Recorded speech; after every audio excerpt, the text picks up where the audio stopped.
Assalamualaikum warahmatullahi wabarakatuh. Pemirsa, senang sekali bisa ketemu dengan Anda untuk membicarakan atau membahas tema-tema teraktual yang sedang terjadi di sekitar kita. Baru-baru ini kita bisa melihat adanya sebuah fenomena di mana sebuah perusahaan yang menyediakan 50 lowongan pekerjaan, potensi 50 orang untuk bekerja, tetapi peminatnya hingga ribuan orang yang mencoba mendaftar dan mendapatkan keberuntungan untuk menjadi salah satu dari pegawai. Ini fenomena yang cukup menarik untuk kita kupas. Karena ternyata angka pengangguran di Indonesia cukup tinggi, hingga mencapai 7,28 juta, yang ini menurut angka IMF merupakan angka pengangguran tertinggi di ASEAN. Apakah memang kondisinya harus begini?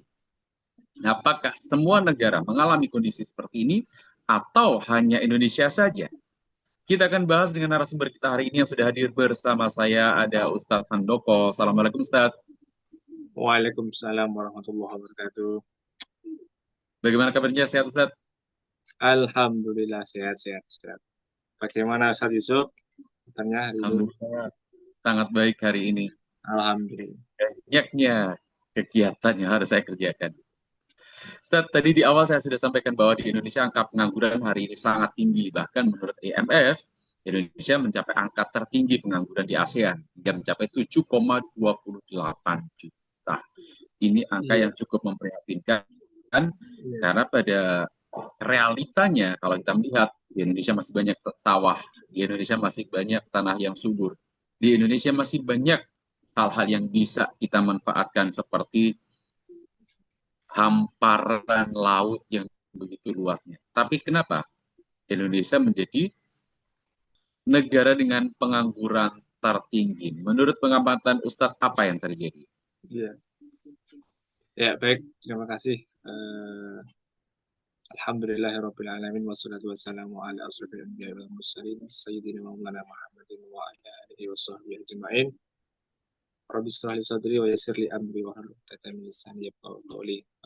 Terima kasih Mas Yusuf, diskusi yang sangat menarik untuk hari ini mengangkat tentang pengangguran di Indonesia. Jadi bahwa benar yang disampaikan tadi, jumlah pengangguran di Indonesia itu 7,28 juta ya. Ini data ini merupakan temuan dari BPS ya, dari Badan Pusat Statistik.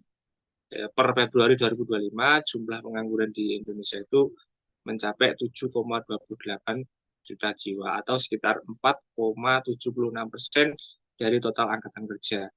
Nah, ironisnya yang menjadi pengangguran itu yang tertinggi itu justru berasal dari kelompok usia muda, usia yang sangat produktif ya, usia 15 sampai 24 tahun, yaitu sekitar 16,16%. Nah, yang lebih menyedihkan lagi, lulusan sekolah menengah kejuruan ya, sekolah SMK yang itu diharapkan siap untuk masuk dunia kerja malah menjadi penyumbang tertinggi pengangguran terbanyak ya, dengan angka 8%. Nah, ini menunjukkan apa? Menunjukkan bahwa adanya ketidaksesuaian antara pendidikan dan kebutuhan pasar kerja. Kemudian tadi juga disampaikan data dari IMF ya, bahwa Indonesia dinyatakan sebagai tingkat pengangguran tertinggi di ASEAN. Nah, itu juga benar sekali bahwa pada April 2025 IMF itu melaporkan jadi Indonesia itu menempati peringkat pertama pengangguran tertinggi di ASEAN ya. Kemudian kalau di Asia Pasifik, Indonesia itu tertinggi kedua di kawasan Asia Pasifik untuk kategori negara berkembang setelah Tiongkok. Nah, jadi yang pertama tertinggi di ASEAN, yang kedua tertinggi se-Asia Pasifik setelah Tiongkok. Nah, sebenarnya pengangguran di Indonesia ini sudah lama menjadi PR pemerintah untuk mengatasinya. Ya, jumlah angkatan kerja yang terus bertambah, sementara setiap tahun lowongan kerja itu terbatas, ya, itu membuat jumlah pengangguran setiap tahunnya terus meningkat.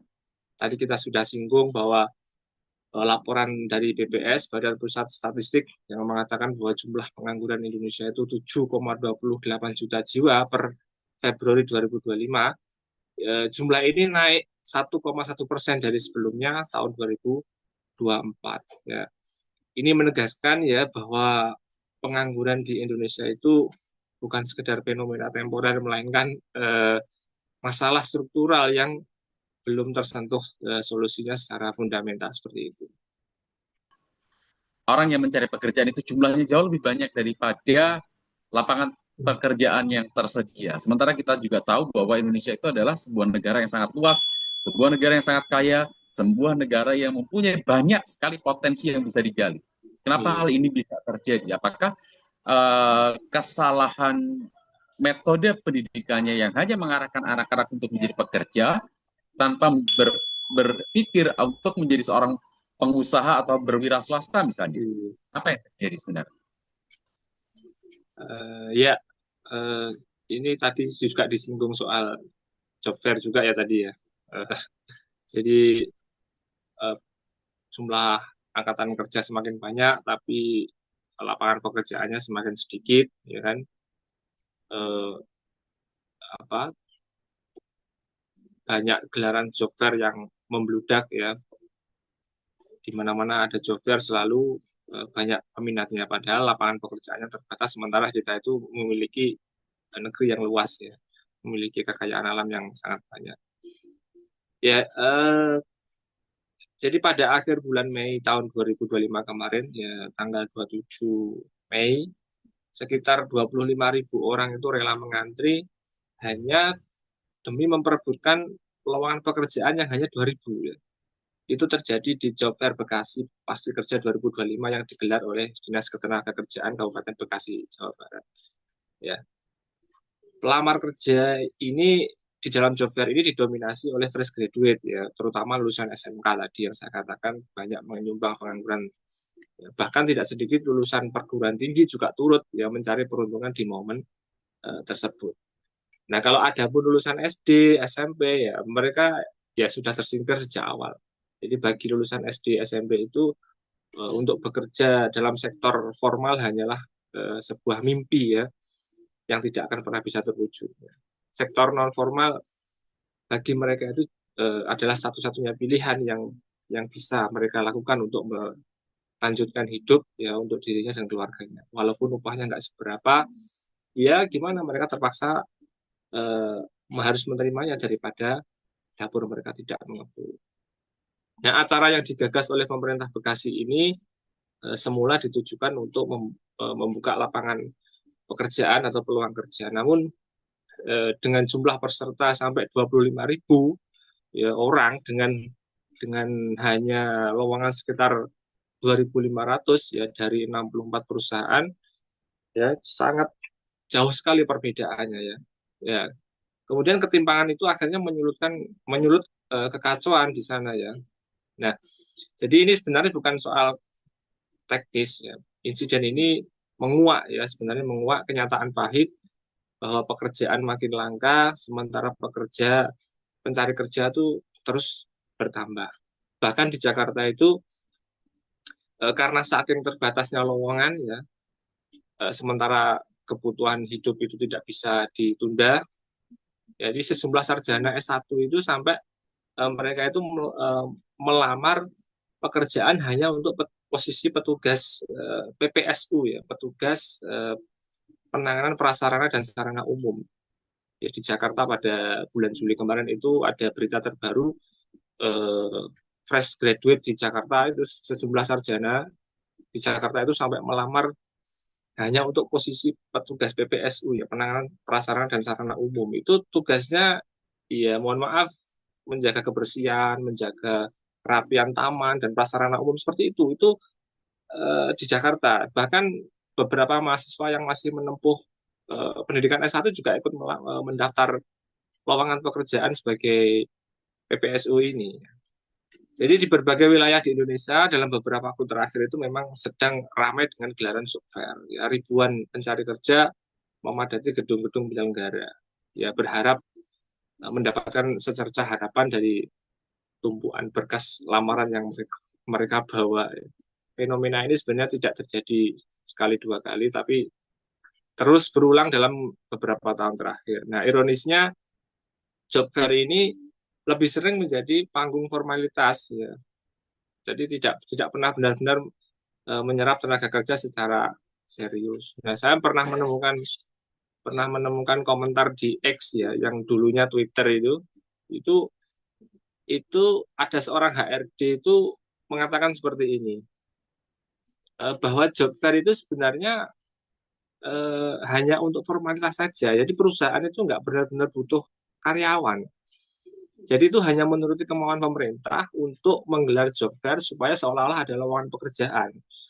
Padahal perusahaan itu nggak sedang membutuhkan karyawan, tapi disuruh tetap menggelar job fair. Jadi supaya kelihatan ada lowongan pekerjaan, tetap tetap ada lowongan pekerjaan. Padahal faktanya tidak membutuhkan karyawan. Itu kata seorang HRD di Twitter ya. Nah, seperti itu. Jadi sebenarnya ini juga menunjukkan kepada kita bahwa keadaan ekonomi kita itu sekarang memang sedang tidak baik-baik saja ya, karena biasanya pengangguran itu memang berkorelasi dengan keadaan ekonomi. Kalau ada yang mengatakan kondisi ekonomi kita itu sekarang sedang baik-baik saja, atau ada pejabat yang mengatakan kondisi ekonomi kita itu baik-baik saja, ya patut diduga itu merupakan pencitraan ya. Sebagaimana rezim-rezim sebelumnya yang politiknya itu politik pencitraan. Ya, dan pada akhirnya tetap rakyatlah yang menjadi korban dan menanggung semua akibatnya. Nah, ada beberapa fakta yang menarik tentang tenaga kerja asing ya yang ada di Indonesia. Jadi fakta bahwa tenaga kerja asing di Indonesia pada tahun 2024 itu kurang lebih sekitar 184.000 orang ya. Dari tahun ke tahun selalu meningkat ya. Seperti tahun 2024 itu meningkat sekitar 8,9% ya. Pada tahun 2023 itu jumlahnya masih sekitar 168.000. Kemudian 2024 naik menjadi 180.000 dari tahun 2024 ke 2025, nanti kemungkinan akan masih naik lagi. Nah, dan tenaga kerja asing itu paling banyak itu berasal dari Cina ya kan.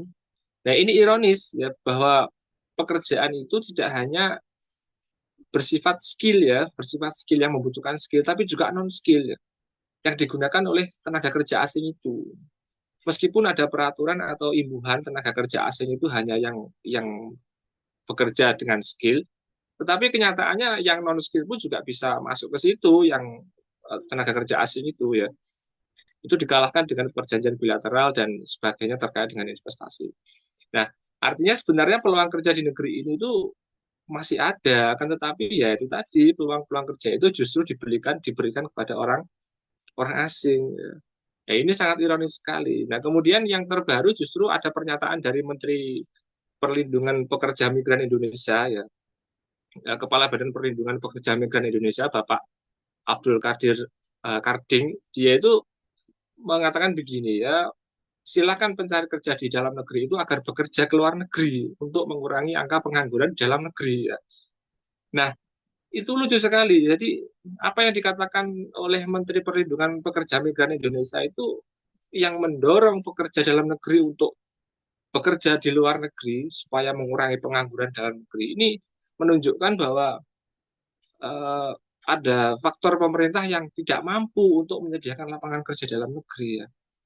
Padahal dulu ya janji-janjinya waktu kampanye katanya 19 juta lapangan pekerja, 20 juta lapangan kerja ya. Akhirnya karena pengangguran terus meningkat, ya cara yang paling mudah dan tidak berpikir ya bagi mereka mudah saja jawabnya, ya silakan rakyat Indonesia kerja di luar negeri, kerja apa aja, yang penting apapun itu, yang penting kerja. Jadi ironis memang, lapangan pekerjaan di dalam negeri diisi oleh orang-orang asing, sementara rakyat sendiri malah disuruh kerja ke luar negeri. Nah, itu padahal masih banyak lowongan pekerjaan di dalam negeri, tapi kenyataannya pemerintah justru berkhianat kepada rakyatnya sendiri. Kemudian ada lagi yang lebih ironi, di saat rakyat itu kesulitan mencari kerja, yang ada pejabatnya sekarang malah para wakil-wakil menteri itu mendapat jabatan rangkap sebagai komisaris ya, bahkan gajinya itu sangat fantastis sekali ya, bisa sampai 90-an juta per bulan itu sebagai komisaris ya. itu luar biasa sekali. Per bulan bisa sampai menerima miliaran ya. Itu eh, dia sudah jadi wakil menteri, kemudian merangkap jabatan sebagai komisaris. Ya di saat rakyat itu kesulitan mencari pekerjaan, pejabat kita malah merangkap-rangkap jabatan. Itu sangat ironis sekali, Mas Yusuf, seperti itu.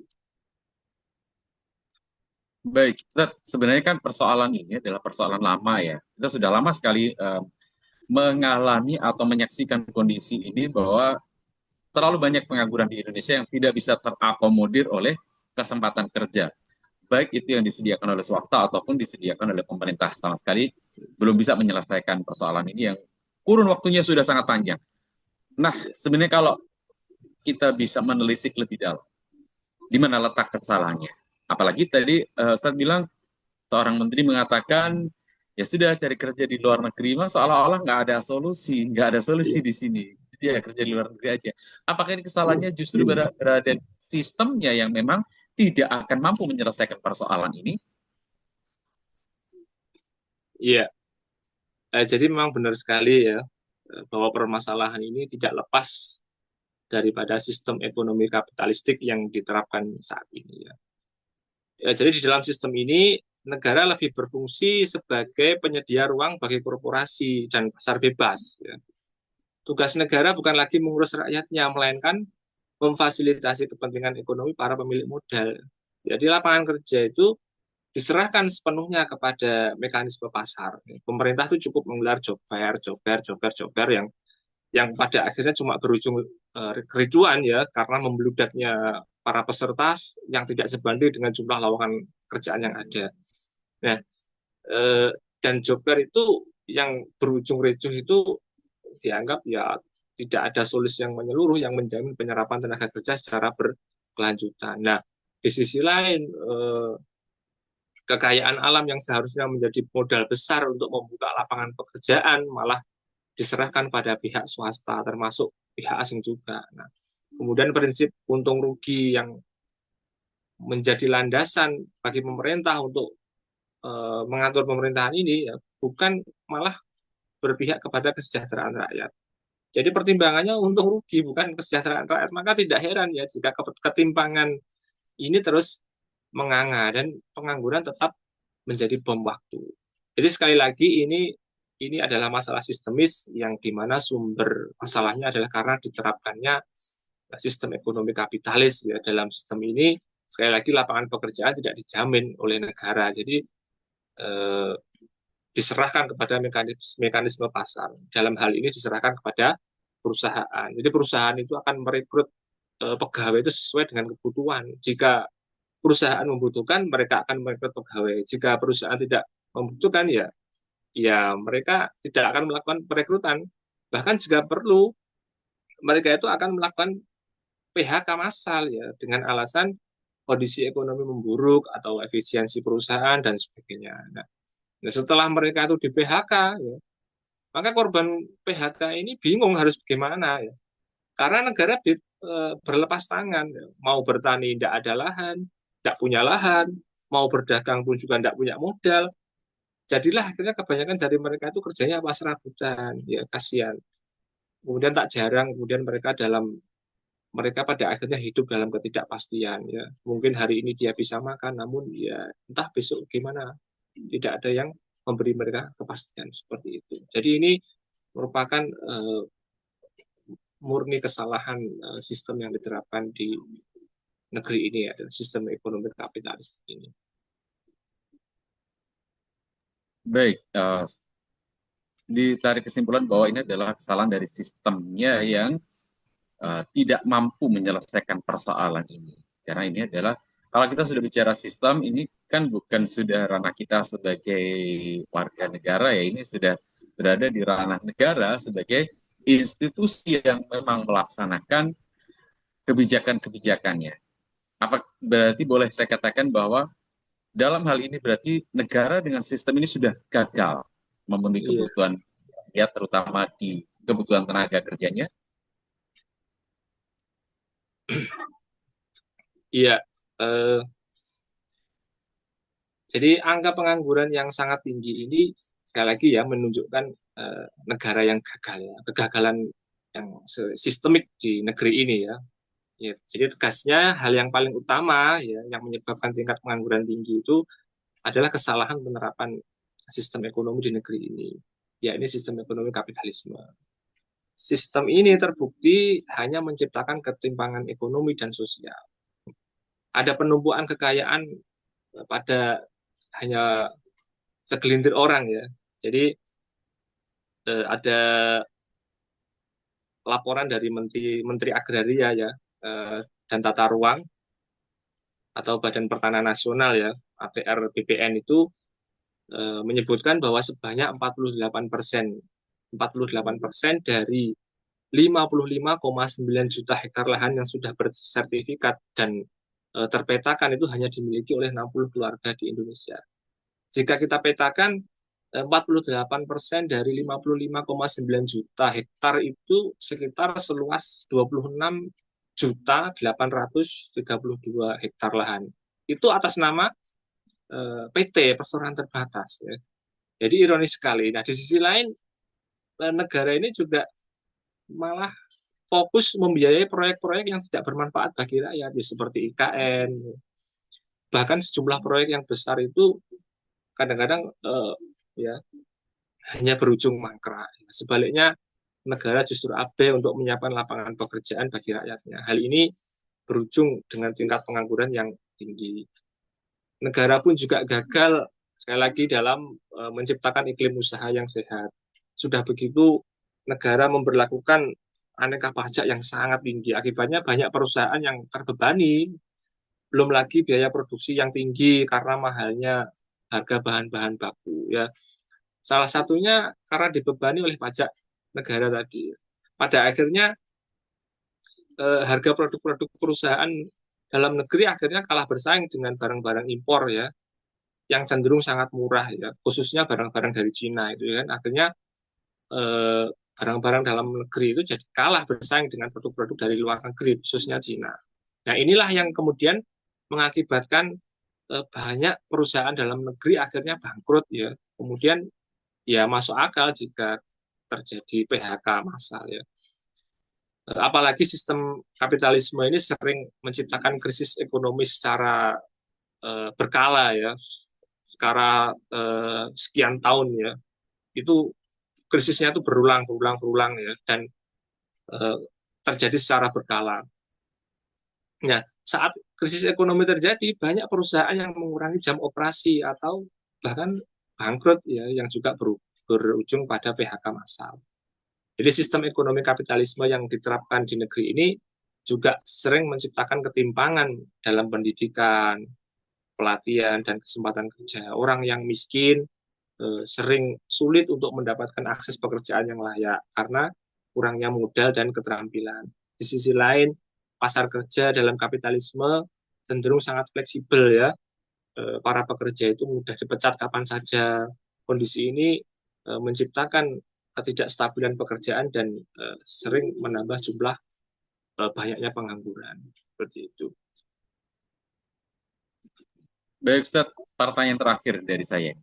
Kalau kita sudah bisa menganggap bahwa sistem ini sudah gagal menyediakan apa yang dibutuhkan rakyatnya berupa kebutuhan lapangan pekerjaan, kebutuhan yang lainnya masih banyak kalau bisa disebutkan di sini pendidikan, kesehatan, dan kelayakan hidup dan lain sebagainya. Kita fokus kepada lapangan pekerjaan yang seharusnya bisa membuat rakyat mandiri saja, rakyat negara ini secara sistem sudah gagal. Lantas seharusnya apa yang bisa dilakukan oleh negara, yang harus dilakukan oleh negara supaya bisa benar-benar mampu mengatasi persoalan ini hingga benar-benar tuntas? Apa yang seharusnya dilakukan? Iya, jadi baik. Setiap orang yang berakal pasti bisa memahami ya bahwa ini adalah persoalan yang sistemik ya. Masalah pengangguran ini saling berkaitan ya, tidak hanya dengan ekonomi, tapi juga dengan kualitas pendidikan.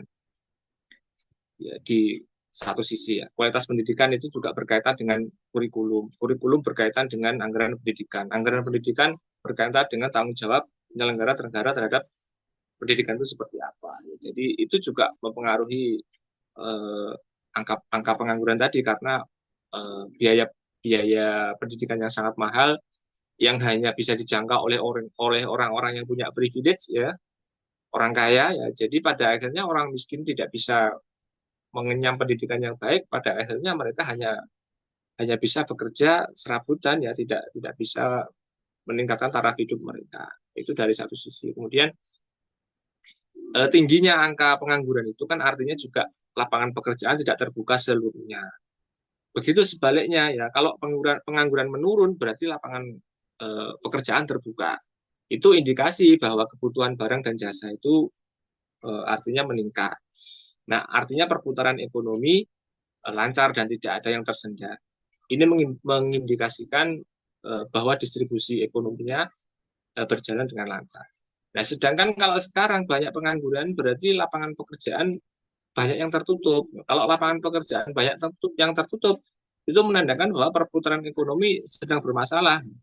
Kalau perputaran ekonomi bermasalah, berarti ada indikasi bahwa distribusi ekonomi tidak benar. Nah, buktinya apa? Buktinya pengangguran semakin banyak, tapi konglomerat juga banyak. Ya. Nah, ini artinya ada yang salah, ya, ada masalah dengan distribusi ekonomi. Oleh karena itu, seharusnya distribusi ekonomi yang benarlah yang harus kita pakai. Semua orang mengakui, ya, semua orang mengakui bahwa sistem ekonomi yang sedang berjalan di negara ini adalah sistem ekonomi kapitalis, meskipun tidak secara gamblang dinyatakan negeri ini memakai kapitalisme. Tapi memang kenyataannya sistem ekonomi kapitalisme lah yang sedang diterapkan di negeri ini. Nah, jadi sistem ekonomi kapitalis inilah yang diterapkan di Indonesia inilah yang menyebabkan berbagai macam persoalan di negeri ini. Dan ini yang harus kita lakukan ya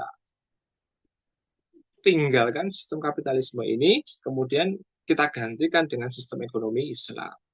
Nah, sistem ekonomi Islam ya yang nantinya akan diterapkan oleh sistem pemerintahan Islam atau khilafah Islam. Jadi khilafah Islam itu adalah sistem yang ideal untuk mengatur masyarakat berdasarkan hukum-hukum syariah Islam. Dalam konteks ekonomi, khilafah Islam itu memiliki pendekatan yang khas ya untuk mengatasi pengangguran dan seluruh persoalan ekonomi yang lain yang sangat berbeda dengan sistem kapitalis maupun sosialis. Dalam pandangan Islam, bagi seorang laki-laki atau suami atau ayah, bekerja itu merupakan sebuah kewajiban sebagaimana apa yang difirmankan oleh Allah Subhanahu wa taala, ya wa 'alal mauludi lahu rizquhunna wa kiswatuhunna bil ma'ruf. Jadi kewajiban ayah untuk menanggung nafkah dan pakaian mereka secara layak.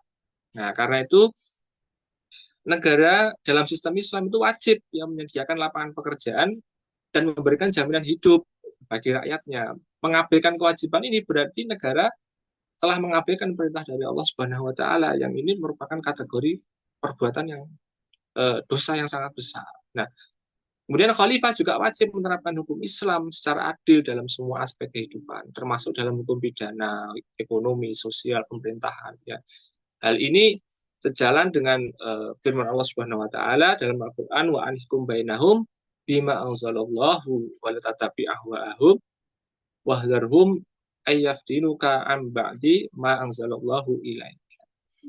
Hendaklah kamu memutuskan perkara di antara mereka berdasarkan wahyu yang telah Allah turunkan dan janganlah kamu mengikuti hawa nafsu mereka. Berhati-hatilah kamu terhadap mereka supaya mereka tidak memalingkan kamu dari sebagian wahyu yang telah Allah turunkan kepadamu. Ya, jadi dalam sistem pemerintahan Islam, seorang khalifah itu wajib memenuhi atau menjamin kebutuhan dasar rakyat seperti pangan, sandang, pangan, papan, kesehatan, pendidikan. Ya, khalifah pun juga akan mendorong ya para pengusaha untuk membuka usaha yang mampu menyerap tenaga kerja, yang mampu memberikan pekerjaan kepada rakyat. Ya. Khalifah juga akan melarang ya penumpuan kekayaan hanya pada segelintir orang seperti saat ini yang sering kita sebut dengan oligarki ya. Jadi ini sudah dijelaskan oleh Allah Subhanahu wa taala dalam Al-Qur'an sebagaimana firman-Nya kaila yakuna dzulatam bainal agniyai minkum. Jadi supaya harta itu jangan beredar di antara orang-orang kaya saja di antara kalian. Kemudian khilafah ya akan menerapkan sistem ekonomi Islam yang mampu menciptakan keadilan dalam distribusi kekayaan. Caranya seperti apa? Oh, ya, negara akan melarang sistem riba, kemudian eksploitasi ekonomi. Cara lainnya adalah apa? Dengan mengatur kepemilikan. Jadi dalam Islam itu ada kepemilikan yang diatur menjadi tiga, ada kepemilikan individu, ada kepemilikan negara, dan ada kepemilikan umum. Agar kekayaan itu tidak menumpuk ya, pada segelintir orang.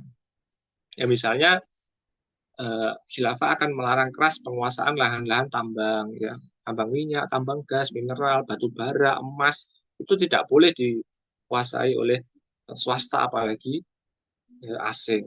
Itu karena itu menguasai hajat hidup orang banyak. Itu jadi tidak boleh dikuasai oleh individu swasta apalagi asing. Sebab sumber daya alam itu ya yang melimpah itu adalah milik umum ya, tidak haram diprivatisasi. Ini sejalan dengan kebijakan Rasulullah SAW yang pernah melarang seorang sahabat ya, Abyad bin Hamal radhiyallahu an untuk melarang sahabat itu menguasai tambang garam karena depositnya melimpah ya, yang ada di daerah Ma'rib. Kemudian negara Islam juga akan melarang praktek-praktek ekonomi yang merugikan rakyat seperti monopoli, penimbunan barang, kartel, riba ya. Yang dengan cara ini peluang usaha tersebar lebih luas dan adil bagi seluruh rakyat. Ya, dengan berbagai potensi yang dimiliki, sistem Islam akan mampu menjadikan negara sebagai negara industri ya. Dan dengan itu berbagai lapangan pekerjaannya akan terbuka bagi seluruh rakyatnya. Khilafah akan mengelola kekayaan alam dan aset negara untuk semata-mata hanya untuk kesejahteraan rakyat, bukan untuk kepentingan korporasi atau individu, apalagi pihak asing. Hasilnya semuanya digunakan untuk membiayai kebutuhan dasar rakyat seperti pendidikan, kesehatan, infrastruktur, dan lain-lain. Dalam sistem Islam juga negara menyediakan lapangan pekerja bagi setiap laki-laki ya, yang mampu bekerja. Negara juga mendorong rakyat untuk bekerja melalui pengolahan lahan yang mati, ihyaul mawat. Jadi tidak seperti sekarang banyak lahan yang menganggur. Kemudian jika seseorang tidak bisa mendapatkan pekerjaan, ya negara wajib memberikan bantuan hingga ia mendapatkan pekerjaan. Ya. Kemudian ini panjang sekali ya.